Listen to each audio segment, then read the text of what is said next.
Hello student, my self कल्पना मिस्त्री from citizen school. तो आज हम पढ़ेंगे गुजराती में 8th स्टैंडर्ड में लेसन 11 एक जादुई पत्रनी वार्ता। तो हम लेसन देखें उसके पहले हम लेखक का थोड़ा परिचय पहले देखेंगे। तो इस पाठ के लेखक है डॉक्टर रतिलाल बोरी सागर, જેનો જન્મ 31/8/1938 થયો હતો। ડૉક્ટર રતિલાલ બોરીસાગર અમરેલી જિલ્લાના સાવરકુંડલાના વતની છે। હવે જો તેઓ અમરેલી જિલ્લાના છે અને હાલ અમદાવાદમાં રહે છે। તેઓ ગુજરાત રાજ્ય શાળા પાઠ્યપુસ્તક મંડળ ગાંધીનગરમાં નાયબ નિયામક રહી ચૂક્યા છે। હાસ્ય સાહિત્ય ક્ષેત્રે પોતાની આગવી શૈલી દ્વારા સાહિત્ય રસિકોના દિલ જીતી લીધા છે। હાસ્ય ક્ષેત્રે એમણે એવા સરસ પુસ્તકો લખ્યા છે કે એમણે બધાના એમ કે દિલ જીતી લીધા છે। તેમના હાસ્ય લેખોમાં જીવનની સામાન્ય અસામાન્ય સ્થિતિમાંથી વિશિષ્ટ નિરીક્ષણ તથા મર્મગ્રાહી દ્રષ્ટિથી હાસ્ય નિષ્પન્ન થાય છે। માણસની ચિત્ર વિચિત્ર ખાસિયતોનું વેધક ચિત્ર તેમના સર્જનમાં ઉપસે છે। માણસોની ઘણી બધી એવી જે વિચિત્ર ખાસિયતો છે એ બધી ખાસિયતો એમ કે એમના સર્જનમાં એમ કે આપણને જોવા મળે છે। મરક મરક અને આનંદલોક એ તેમના જાણીતા હાસ્ય ગ્રંથો છે। હવે આ બે જે ગ્રંથો છે તે તેમના એકદમ હાસ્ય ગ્રંથો છે અને તે જાણીતા છે એમ, અને આ ગ્રંથોને એમ કે એવોર્ડ પણ એમ કે મળેલો છે। આ ગ્રંથોને વિવિધ પારિતોષિકો પ્રાપ્ત થયા છે। એક કાલ્પનિક ઘટનાનો આશરો લઈને વિશિષ્ટ પરિસ્થિતિ ઊભી કરીને એને પૂરેપૂરી ચગાવીને એક જાદુઈ પત્રની વાર્તામાં લેખકે ખરેખર વાર્તા જેવો રસ નિષ્પન્ન કર્યો છે। પ્રસંગોની રજૂઆત, સંવાદોની વેધકતા તથા નર્મયુક્ત ગદ્ય શૈલી દ્વારા હાસ્યકથાનો સુંદર પરિચય કરાવે છે। હવે આ જાદુઈ પત્રની વાર્તા એટલે એક પત્ર એવો છે કે જે ગડબડિયા અક્ષરવાળો છે અને તે પત્રનો કેવી કેવી જગ્યાએ એમ કે દુરુપયોગ થઈ રહ્યો છે અને તે પત્રને લઈને એક હાસ્ય એટલું ઊભું થાય છે, રમૂજ ઊભું થાય છે અને વ્યક્તિ ફસાય પણ નહીં એ પત્રને લઈને। એની એક રજૂઆત આ પાઠમાં લેખકે એક જાદુઈ પત્ર દ્વારા એમ કે વાર્તા એકદમ સરસ રજૂઆત કરી છે। તો આપણે જોઈએ લેસન। નિરંજન એક રવિવારે મારે ત્યાં આવ્યો, કહે ચાલ આજે પહેલા શોમાં ફિલ્મ જોવા જવું છે। હવે એમનો મિત્ર છે તે રવિવારે એમના ઘરે આવે છે અને પિક્ચર જોવા જવાની એમ કે વાત કરે છે। ટિકિટ લાવ્યો છે? મેં પૂછ્યું। હવે જુઓ, ટિકિટ લીધા વગર આવ્યા હતા અને એટલે લેખક પૂછે છે એમ કે ટિકિટ લાવ્યો છે? ના, ટિકિટ તો નથી, પણ હવે તો એમ કે ટિકિટ નથી તો પછી શું એમ? ટિકિટ ન હોય તો આજે રવિવારે ફિલ્મ જોવાની વાત પણ કેવી રીતે થઈ શકે? હવે જો રવિવારે તો હાઉસફુલ હોય કેમ કે બધાને રજા હોય એટલે વધારે પબ્લિક જતું હોય, તો એમ કે ટિકિટ વગર એમ કે કેવી રીતે જોવા જવાશે? તું ચાલતો ખરો, કંઈ મેળ પડી જાય તો ઠીક છે, નહીંતર પાછા। એટલે જો હવે કંઈ મેળ પડે તો બરાબર છે, નહીંતર એમ કે પાછા આવી જઈશું એમ। થિયેટર કંઈ બહુ દૂર ન હતું ને ઘેર ખાસ કંઈ કામ ન હતું એટલે હું એની સાથે નીકળ્યો, પણ થિયેટર પર હાઉસફુલનું પાટિયું ઝૂલતું હતું। હવે જે થિયેટર છે ને ઘરની નજીક જ હતું, એ બહુ દૂર નહોતું, પણ ત્યાં એ લોકો જાય છે તો એમ કે ત્યાં હાઉસફુલનું પાટિયું પહેલેથી જ મારેલું હતું। કેમ, હું ખોટું કહેતો હતો? એટલે જો લેખક એમ કહે છે કે જો હું કહેતો હતો ને એમ કે આજે રવિવાર છે તો એમ કે હાઉસફુલ હશે એમ કે જો હું કહેતો તો એ સાચું હતું ને, એમ શું કામ એમ કે આપણે ખોટા આવ્યા અહીંયા એમ? આજે યાર પત્તો જ ન ખાય એમ કે આજે મેળ ના પડે એમ। મેં કહ્યું, નિરંજન ઘડીક ભર તો ખંજવાળતો પડી ગયો, પણ એકાએક તેનો ચહેરો ચમકી ઉઠ્યો। તેણે ખિસ્સામાંથી એક કાગળ કાઢીને મારા હાથમાં મૂક્યો। છાપેલા લેટર પર કશુંક લખ્યું હતું। મેં ઘણીવાર ખરાબ અક્ષરોમાં લખેલું વાંચ્યું છે, એટલે કે વાંચવાનો પ્રયત્ન કર્યો છે। મારા પોતાના અક્ષર પણ કંઈ બહુ સારા નથી, પણ આ પત્રના અક્ષરો જેવા ખરાબ અક્ષરો મેં આજ સુધી ક્યારેય જોયા ન હતા। હવે જે એના મિત્રએ જે ખિસ્સામાંથી પત્ર કાઢ્યું ગડબડિયા અક્ષરવાળું, તો લેખક કહે છે કે એમ કે મેં ખરાબ અક્ષરો તો બહુ જોયા, પણ એમ કે આના જેવું એમ કે કોઈ પત્ર એમ કે આવું ખરાબ અક્ષરોવાળું એમ કે મેં આજ સુધી જોયું નથી। જેમ સુલેખનની હરીફાઈઓ થાય છે તેમ જો કુલેખનની હરીફાઈઓ યોજાય તો આ અક્ષરોનો લખનારનો જ્યાં સુધી એમાં ભાગ લે ત્યાં સુધી બીજા કોઈને એમ કે ઇનામ જ ન મળે। હવે સારામાં જેમ ઇનામ મળે એમ જો ખરાબમાં એમ કે અક્ષરોવાળું કંઈ લખવાનું આવે તો એમ કે આ પત્રનો પહેલો નંબર એમ કે આવે। ખરાબ અક્ષરોમાં લખાયેલા પત્રના લખાણ કદાચ પૂરેપૂરું ન ઉકલે તેમ બને, અરે જરા પણ ન ઉકલે એમ પણ બને, પરંતુ પત્ર કઈ ભાષામાં લખાયેલું છે એ તો ઉકેલવાનું બહુ મુશ્કેલ હોતું નથી. પણ આ પત્ર તો કઈ ભાષામાં લખાયો છે તેની પણ સમજ પડે તેમ નહોતું.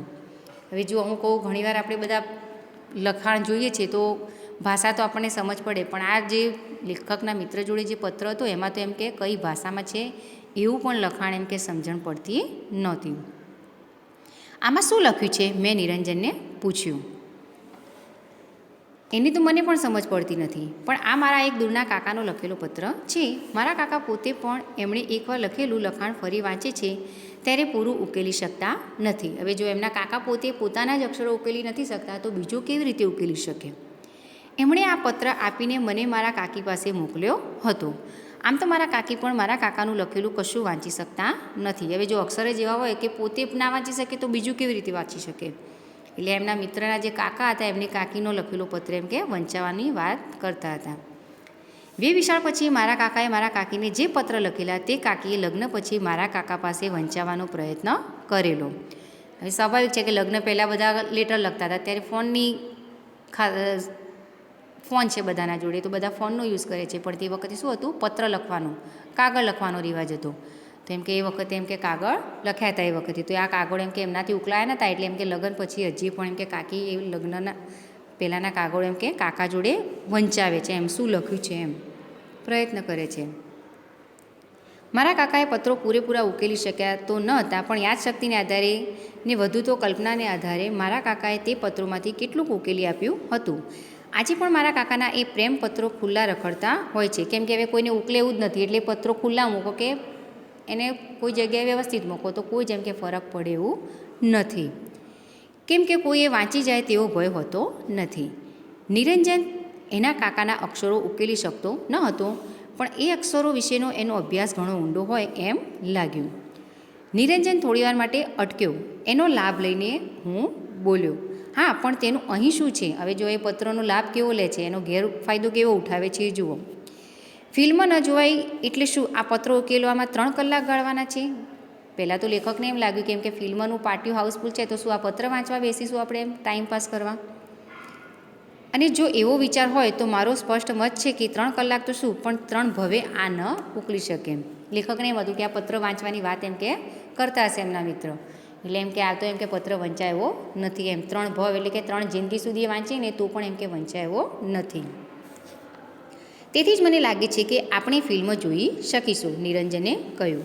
કેવી રીતે? મને નિરંજનની વાત ન સમજાય. હવે જો કેવો કિમિયો રચે છે આ લોકો પત્રને આધારે પિક્ચર જોવા માટે, ફિલ્મ જોવા માટે. ચાલ મારી સાથે, કહી નિરંજન આગળ ચાલ્યો ને મેનેજરની કેબિન અંદર ઘૂસ્યો. હું પણ થોડો ગભરાતો પાછળ દાખલ થયો. નિરંજને શાંતિથી એ પત્ર મેનેજરના હાથમાં મૂક્યો. મેનેજરે પત્ર ઉકેલ્યો ને અંદરનું લખાણ જોઈને સ્તબ્ધ બની નિરંજન સામે એ જોઈ રહ્યા. હવે જો આ લોકોને પત્ર નહોતા ઉકેલી શક્યા તો પેલો મેનેજર કેવી રીતે ઉકેલી શકવાનો? અને એ પત્ર આ લોકોએ પેલા થિયેટરના મેનેજરના હાથમાં મૂક્યો. આ શું છે? પેલો સનાતન પ્રશ્ન એમના મુખમાંથી પણ સરી પડ્યો, કેમ કે કઈ ભાષામાં તો એ જ સમજાતું નહોતું પત્ર પહેલાં તો. એટલે મેનેજરે પૂછ્યું કેમ કે આ શું છે? વેદ સાહેબનો પત્ર છે, નિરંજને અત્યંત ગંભીરતાથી કહ્યું. વેદ સાહેબ? મેનેજરને ઓળખાણ પડી નહીં ને પત્રમાં કશું ઉકલ્યું નહીં, એટલે એ સહેજ મૂંઝાઈ ગયા.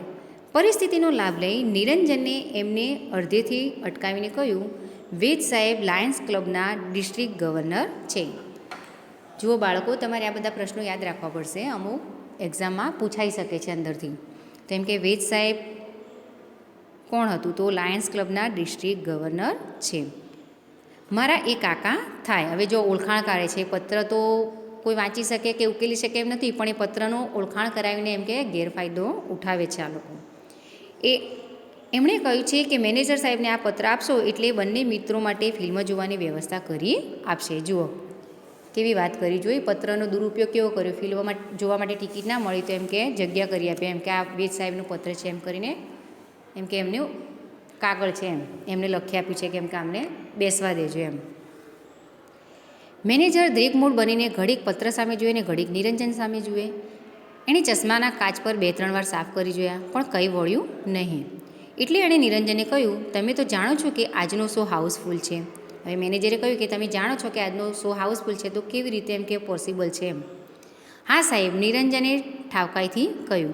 કંઈ નહીં, હું કાકાને કહી દઈશ. હવે જુઓ, પેલો બ્લેકમેલ કરે છે પાછો, કેમ કે લાયન્સ ક્લબના ગવર્નર હતા, એટલે એ પેલો બ્લેકમેલ કરે છે. એટલે એ કહે કે કંઈ નહીં, તમે એની જ જગ્યા કરી આપ્યો કે એની વ્યવસ્થા કરશો તો એમ કે હું કાકાને કહી દઈશ એમ, આપ ચિંતા એમ કે ના કરો. આટલું કહી એણે અત્યંત સ્વાભાવિકતાથી મેનેજરના હાથમાંથી પત્ર લઈ લીધો. મેનેજર બિચારા ફરી વિચારમાં પડી ગયા. આવા વિકટ પ્રશ્નોનો સામનો કરવાનું એમની આજ સુધીની કારકિર્દીમાં આવ્યું ન હતું. હવે આટલા જીવનમાં કોઈ દિવસ આવો પત્ર કે આવું કંઈ એમના મેનેજરના હાથમાં આવ્યું નહોતું. આ પહેલી વાર જ એમના જોડે એમ કે બન્યું હતું. એમ એમના ચહેરા પરથી સ્પષ્ટ જણાતું હતું. ઊભા રહો, હું 2 એક્સ્ટ્રા ચેર્સ મુકાવી દઉં, એમ કે ઊભા રહો. પછી એમણે વિચાર કર્યો કે ના એમ કે ઓળખાણ લઈને આવે છે તો એમ કે ના, મારાથી પડાય નહીં, એમ કે ગમે તેમ કરીને 2 એક્સ્ટ્રા ખુરશી મુકાવીને વ્યવસ્થા એમ કે કરાવું છું, એવું એમને કહી દીધું.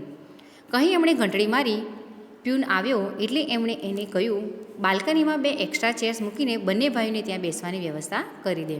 હવે ત્યાંનો પટ્ટાવાળો, પ્યુન એટલે પટ્ટાવાળાને બોલાવીને 2 એક્સ્ટ્રા ખુરશીઓ એમણે ત્યાં મૂકીને વ્યવસ્થા કરાવી. જી સાહેબ, કહીને પટ્ટાવાળો અમને બંનેને લઈને ચાલ્યો. હું તો સ્તબ્ધ બની ગયો હતો. નિરંજન ટીખળી હતો. બીજાને પજવવામાં જાતના નુકસાન તે શોધ્યા કરતો. હવે જો, લેખક પોતે સીધા હતા, પણ એમનો જે મિત્ર નિરંજન હતો તે એમ કે બહુ જ ચાલાક હતો એમ, કંઈ ના કઈ રીતે આવી રીતે બધાને પજવવામાં પહેલો નંબર હતો એમ. પણ એનું આજનું સાહસ અપ્રતિમ હતું. અમે અંદર બેઠા એટલે નિરંજનને વિજયનું એક ભવ્ય સ્મિત કર્યું. હવે એમને જગ્યા મળી ગઈ, બેસવાની વ્યવસ્થા થઈ ગઈ, એટલે નિરંજન અંદર મરક એમ કે મલકાવા લાગ્યો અને ભવ્ય મોટું સ્મિત કર્યું. ઇન્ટરવલમાં પટ્ટાવાળો ફરી આવ્યો. તેણે કહ્યું, તમને બંનેને સાહેબ બોલાવે છે. આ સાંભળીને મારા તો મોતિયા મરી ગયા. જુઓ, આમ કે પિક્ચરનો શો ચાલતો હોય ત્યારે એમ કે વચ્ચે રિસેસ પડે છે, એ ઇન્ટરનલ એમ. તો જેવું ઇન્ટરનલ પડે છે એને તરત એમ કે પેલા લોકો એમ કે આવે છે અને બોલાવે છે પટ્ટાવાળો. મોતિયા મરી જવાય એટલે એમ કે હોશ ગુમાવો, હિંમત હારી જવી, રૂઢિપ્રયોગ છે. એટલે પેલા લોકો તો પહેલાં તો ગભરાઈ ગયા કે શું એમ કે આમને ખબર પડી ગઈ કે શું એમ, તો એમ કે હવે આઈ બનશે, એવી રીતે એમ કે એમના મોતિયા મરી ગયા. એ લોકો ગભરાઈ ગયા કે કદાચ નથી ને કંઈ થશે તો એમ કે નક્કી પોલ પકડાઈ ગઈ લાગે છે ને હવે પોલીસને હવાલે જ કરી દેશે તો અમારું શું થશે? મેં નિરંજનને કહ્યું. નિરંજન, મામલો ગંભીર જણાય છે, ફસાઈ જઈશું હો. આપણે નથી જવું, ક્યાંક પોલીસમાં પકડાવી દેશે તો. હવે પટ્ટાવાળો વાસ્તામાં એમને શું કરવા બોલાવતો તો એ ખબર નથી એમને. એટલે આ લોકોને એમ કે કદાચ ખબર પડી જશે ને એમ કે આપણને પોલીસમાં પકડાવી દેશે એમ. એટલે લેખક ગભરાઈ ગયા. એ નિરંજનને એમ કહે છે કે આપણે એમ કે નથી જવું, પેલો પત્ર છે ને બતાવીને છૂટી જઈશું. જો પાછો એમનો મિત્ર તો ગભરાતો નથી, એ તો કહી જ દે છે કેમ કે પેલા પત્રથી આપણે છૂટી જઈશું. કહી નિરંજન હસ્યો. અમે ઓફિસમાં ગયા. આવો બેસો, ચા લેશો ને? હવે વાસ્તામાં જો મેનેજર શેના માટે બોલાવ્યા હતા? ચા પાણી કરવા માટે. ઇન્ટરનલ રિસેસ પડી હતી ને એટલે. મેનેજરે અત્યંત વિવેકથી પૂછ્યું. હવે આવું પૂછ્યું ત્યારે લેખકને ને એમના મિત્રને શાંતિ થઈ. એવી તકલીફ રહેવા દો સાહેબ. નિરંજને પણ ખૂબ ઠાવકાવથી પ્રત્યુત્તર આપ્યો. હવે પેલા નિરંજને એમ કીધું કે એવી કોઈ તકલીફ લેશો નહીં, એમ કે એની કોઈ જરૂર નથી.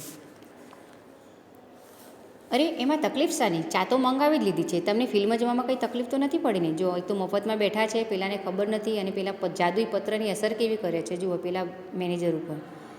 એમ કે કોઈ તકલીફ નથી પડી ને એમ. ના રે ના સાહેબ, આપે આજે અમને ઘણી મદદ કરી છે. મેં કહ્યું. શિષ્યમાં પોતાની વિદ્યા ઉતરી જોઈને ગુરુ જેમ પ્રસન્ન થઈને વાત્સલ્યપૂર્ણ નેત્રીએ શિષ્ય પ્રતિ જોઈ રહે તેમ નિરંજન મારી સામે જોઈ રહ્યો. અરે એમાં મદદ શાની? એ તો અમારી ફરજ છે. હવે ઓળખાણ કાઢી હતી એટલે મેનેજરને એમ કે આપણી ફરજ છે એમ. ચા પીવાઈ રહી અને મેનેજરે નમસ્તે કરીને બાકીની ફિલ્મ પૂરી કરવા અંદર ગયા. આમ તો દિવસે રવિવાર હોવા છતાં અમે અગાઉથી ટિકિટ ન લીધી હોવા છતાં અમે ફિલ્મ જોઈને તે પણ મફત. નિરંજને કહ્યું, મજા આવી ને? હવે જો આવું બધું જાદુઈ પત્રથી એમણે મફતમાં પિક્ચર જોઈ અને પછી જોયા પછી કહે છે એમ કે મજા આવી ને? તે તો સાલા એકને બદલે 2 ફિલ્મ જોઈ ખરું.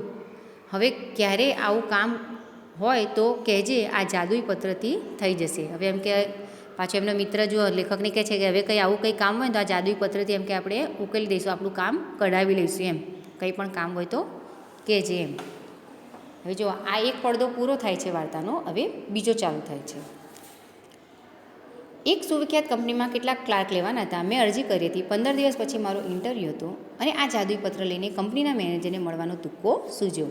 હવે જુઓ, જેવી રીતે પેલા પિક્ચરના શોમાં જેમ પત્રનો દુરુપયોગ કર્યો એમણે, એવી જ રીતે અહીંયા શું કર્યું, લેખકને પણ એમ કે પેલો નોકરી માટે ઇન્ટરવ્યૂ હતું તો એને આ પત્રનો પાછો એમને સૂઝ્યું કે આ પત્ર આવો એમ કે લઈને જઈએ, કે ફલાણા ભાઈને એમ કે ઓળખાણ છે તો એમ કે નોકરીએ લાગી જઈએ ને એમ. એટલે એમને પાછું ફરી સૂઝ્યું કે પાછો એમ કે આ પત્રનો આપણે ઉપયોગ કરીએ. જ્યાં દેવદૂતો પગ મૂકતા ડરે છે ત્યાં મૂર્ખાઓ દોડી જાય છે. હવે આ એક કહેવત છે આવી, એમ કે દેવદૂત તો જ્યાં પગ મૂકતા ડરે ત્યાં મૂર્ખા ગાંડા હોય ને ત્યાં એમ કે દોડી જાય છે, એમનું કામ થઈ જતું હોય છે. એ ઉક્તિ મેં ઘણીવાર સાચી ઠેરવી છે. મેં નિરંજનને વાત કરી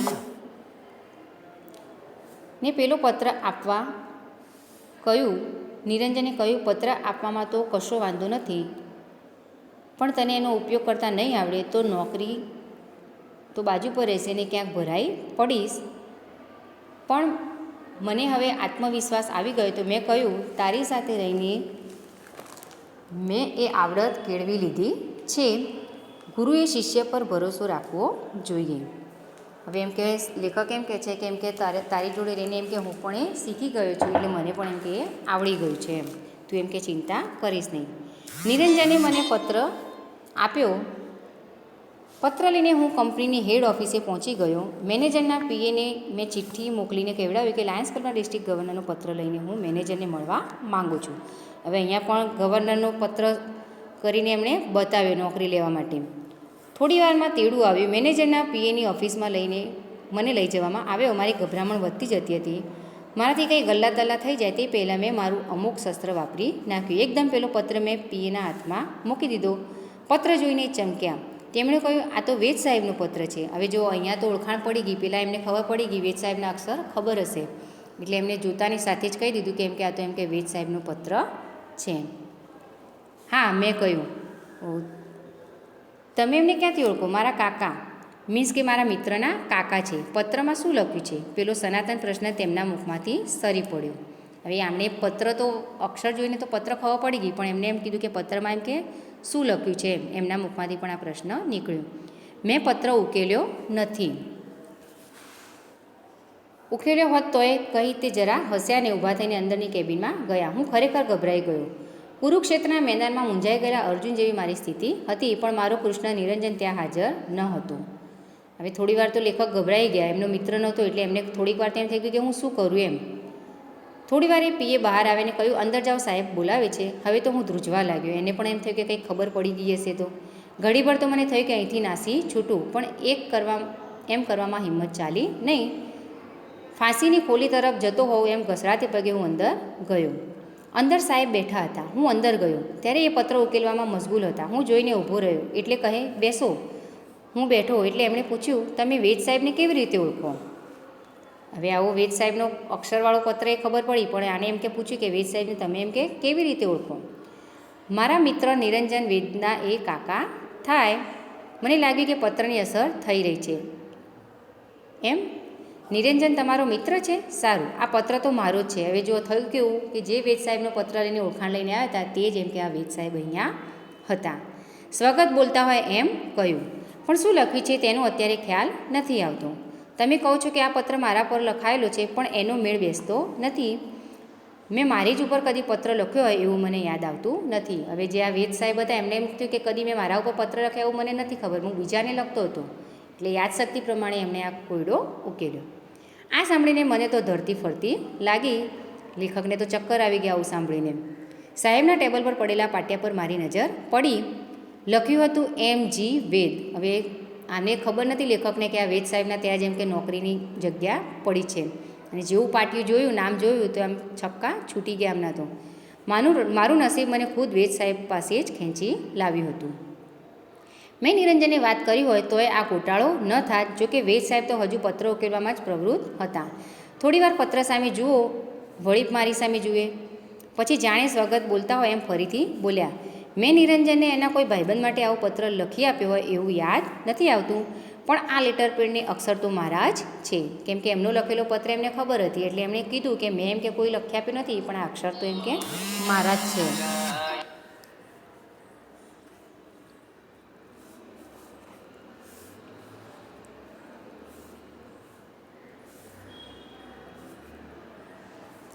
માત્ર પત્ર કોને ઉદ્દેશીને લખ્યો છે તેનો ખ્યાલ નથી આવતો. એ જોઈને ખ્યાલ આવે તો કાંઈક સમજાય, પણ ઓલ રાઈટ, તમારું કામ શું છે? સાહેબે અહીં ક્લાર્કની નોકરી માટે અરજી કરી છે. ઓહો, એમ વાત છે, અઠવાડિયા પછી તપાસ કરજો. અને આજે હું વેદ સાહેબની ઓફિસમાં ક્લાર્ક છું. અલબત્ત પેલો જાદુઈ પત્ર વેદ સાહેબ પાસે જ રહી ગયો, એનો અફસોસ મને ને નિરંજને દિવસો સુધી રહ્યા કર્યો હતો. હવે જો આ જાદુઈ પત્રનો બહુ ગેરફાયદો ઉઠાવ્યો, પણ જ્યારે જે વ્યક્તિ લખે તો તેના જ હાથમાં આ પત્ર આવી જાય છે, એના પછી કોઈ જ કામ એમનું એમ કે થતું નથી.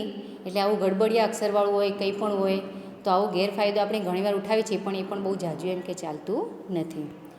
Thank you.